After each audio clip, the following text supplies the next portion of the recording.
লালকেল্লার ভাষণে মোদির মুখে শুরুতে মণিপুর প্রসঙ্গ। মণিপুরে শান্তি ফিরেছে, গোটা দেশ মণিপুরের সঙ্গে রয়েছে।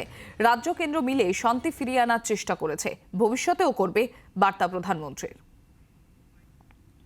আপনারা শুনলেন লালকেল্লার ভাষণের শুরুতেই প্রধানমন্ত্রী নরেন্দ্র মোদীর মুখে মণিপুর প্রসঙ্গ।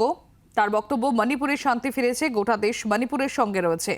রাজ্য কেন্দ্র মিলে শান্তি ফিরিয়ে আনার চেষ্টা করেছে, ভবিষ্যতেও করবে, এমনই বার্তা প্রধানমন্ত্রী নরেন্দ্র মোদীর।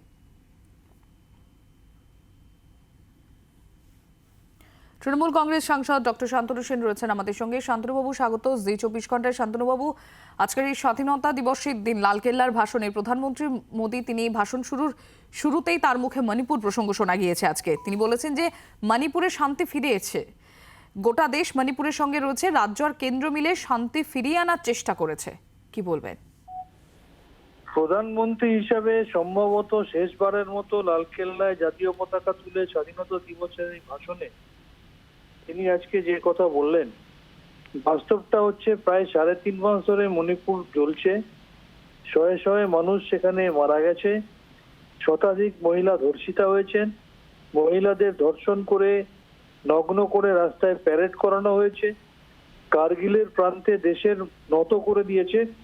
অন্যান্য দেশের পার্লামেন্টে মণিপুর নিয়ে আলোচনা হয়েছে এবং আমাদের সমালোচিত হতে হয়েছে। এর থেকে দুঃখের আর কিছু হতে পারে না।